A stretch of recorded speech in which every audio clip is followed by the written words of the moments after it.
এটা হচ্ছে আমাদের কুটি বাবু, আমার বাবু সোনা। যাই হোক, তো বাবু সোনার আজকে 1 মাস। এতদিন তার জন্মের চুলটা ফেলা হয়নি, তো আজকে তার জন্মের চুলটা ফেলে দেওয়া হবে। আজকে ঠিক 1 মাস। তো আমি ভাবলাম যে তার জন্মের চুলটা ফেলে দেই, কারণ শীত আসতেছে। শীত আসতে আসতে চুল বেশি বড় হয়ে যাবে, আর গোসল করালে চুলের গোড়ে গোড়ে পানি জমে থাকবে। কিন্তু জানেন কি, ছোট বাচ্চাদের চুল কাটা খুবই রিস্ক এই কারণে যে ব্লেড 19 থেকে 20 হলেই কিন্তু মাথার স্ক্যাল্পে মানে লেগে যেতে পারে, আর তখন কিন্তু কেটে যেতে পারে। তাই আমি এই রেজারটা নিয়েছি। এই রেজারগুলো যেদিকেই টানা যায় কিন্তু মানে কোনো ক্ষতি হয় না বা কেটে যায় না।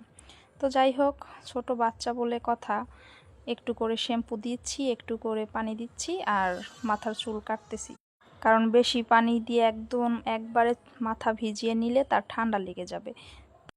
তাই যারা চুল কাটবেন ছোট বাচ্চাদের একটু সাবধান, আর একদম একবারে মাথাটা ভিজাবেন না, তাহলে কিন্তু বাচ্চা ঠান্ডা লেগে যেতে পারে। কারণ খুবই ছোট বাচ্চা, তার কিন্তু এখনও পৃথিবীর সাথে অ্যাডজাস্ট হয়নি সব কিছু।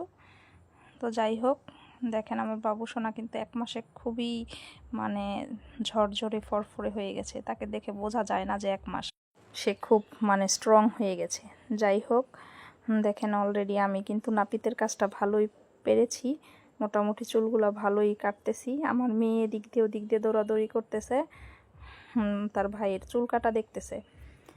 তো যাই হোক, তার ভাইয়ের চুল কাটা দেখে সেও কাটার জন্য মানে খুব বায়না ধরছে।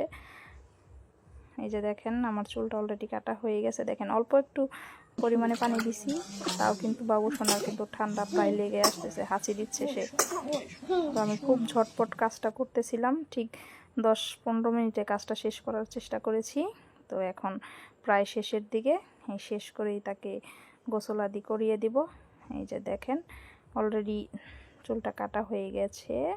এবার ভালো করে পরিষ্কার করে আমি তাকে গোসল করাতে নিয়ে যাব। তো বাবু সোনার জন্য অবশ্যই সবাই প্রার্থনা করবেন, তাকে আশীর্বাদ করবেন, দোয়া করবেন, সে যাতে অনেক বড় হতে পারে। 1 মাস আজকে, সে যেন 100 বছর আয়ু নিয়ে থাকতে পারে। সবাই তাকে এই দোয়াই করবেন। তো এই যে দেখেন মাথাটা পরিষ্কার হয়ে গেছে। আমি অলরেডি তাকে গোসল করিয়ে দিচ্ছি, সব কিছু পরিষ্কার করিয়ে দিচ্ছি।